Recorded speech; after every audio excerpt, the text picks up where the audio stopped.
भारतीय संविधान के गठन में हम मंत्री परिषद के बारे में अध्ययन कर रहे थे। मंत्री परिषद का प्रमुख जो होता है राष्ट्रपति होता है।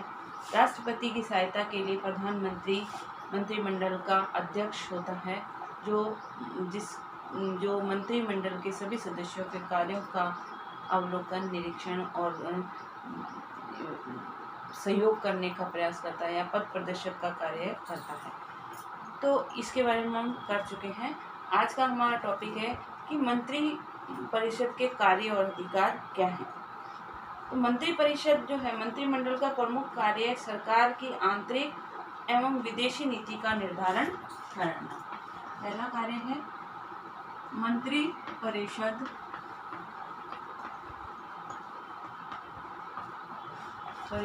का प्रमुख कार्य सरकार के आंतरिक व बाहरी पक्षों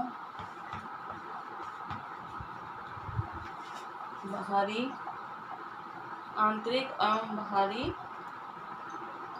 नीतियों का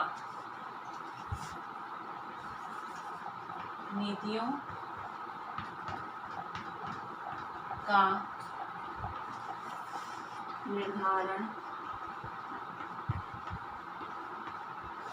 करना।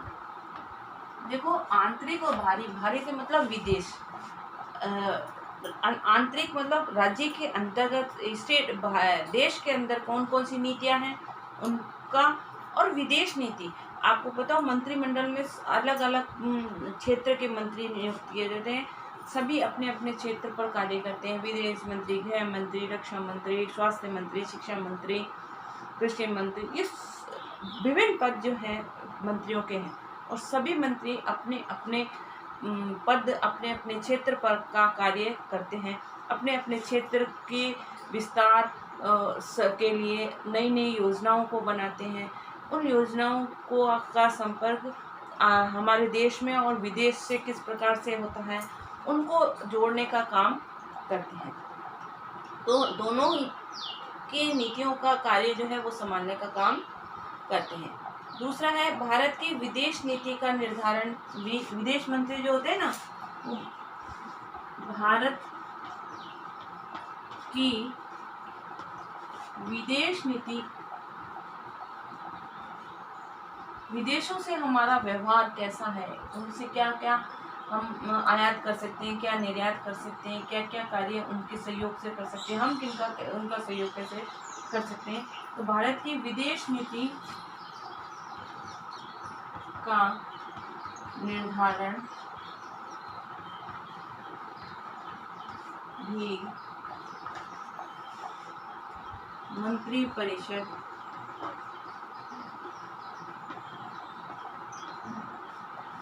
परिषद द्वारा किया जाता है। मंत्री परिषद जो है भारत की विदेश नीतियों से संबंधित कार्य को भी करने का काम करता है।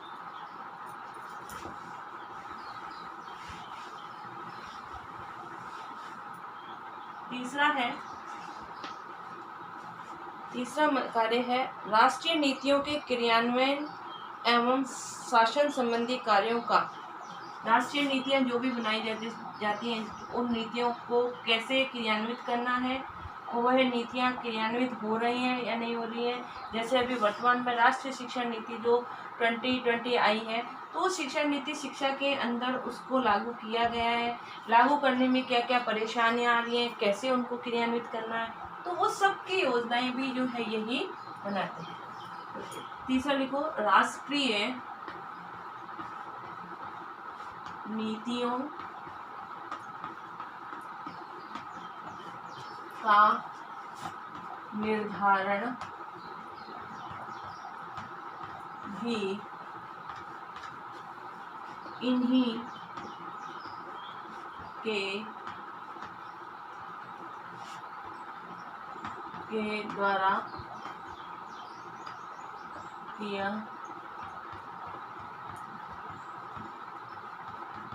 जाता है। राष्ट्रीय नीतियों का निर्धारण भी मंत्रिपरिषद ही करता है। चौथा है, संसद में सभी महत्वपूर्ण विधेयक मंत्रिमंडल के से विचार विमर्श के पश्चात ही होते हैं। चौथा है, संसद के सभी महत्वपूर्ण निर्णय मंत्रिपरिषद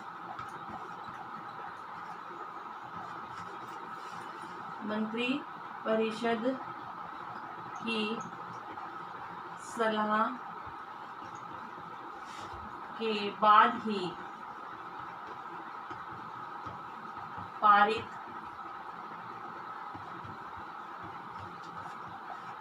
होते हैं।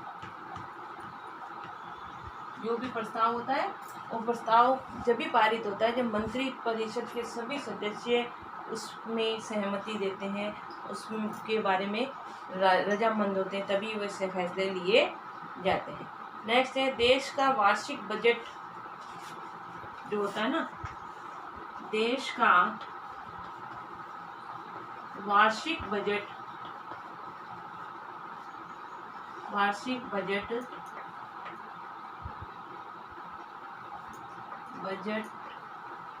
भी इन्हीं की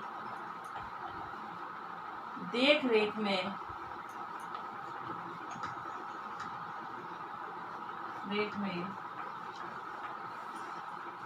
बनाया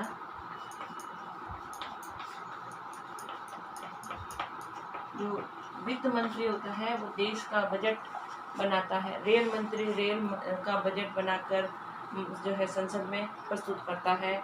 उसमें कितना बेनिफिट होगा, कितना नुकसान होगा, इन सब की प्रस्तुति भी जो है इन्हीं के माध्यम से किया जाता है। सभी मंत्री अपने अपने क्षेत्र के बारे में बजट जो है वित्त मंत्री को बनाकर देते हैं और कि कहाँ से कितना बेनिफिट होगा, वित्त मंत्री मंथन करके जो है देश की अर्थव्यवस्था को सुदृढ़ बनाने के लिए वित्त व्यवस्था बनाते हैं। और अगला है, राष्ट्रपति द्वारा की जाने वाली राज्य की समक्ष उच्च अधिकारों की नियुक्ति जो है मंत्रिमंडल द्वारा की जाती है। सातवां है, सभी उच्च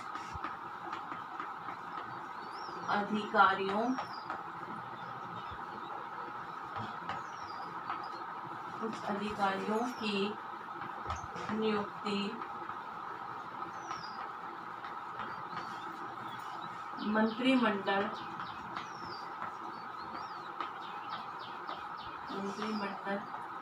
द्वारा की जाती है। तो इस प्रकार मंत्रिपरिषद के जो कार्य हैं वो सभी मंत्री देश में विभिन्न क्षेत्रों के मंत्री जो विभिन्न क्षेत्रों का कार्य करते हैं और संसद में इसको प्रस्तुत करते हैं।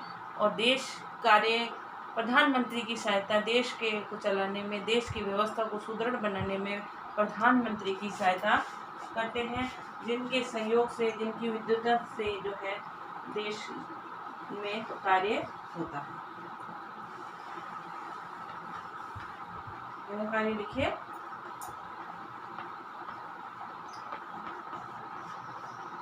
मंत्री परिषद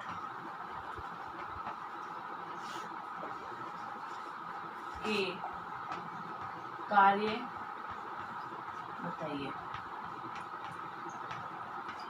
साथ ही घर में रहिए, सुरक्षित रहिए। जब भी घर से बाहर निकलें मास्क लगा के निकलें, सोशल डिस्टेंसिंग का पालन करें। Okay, thank you.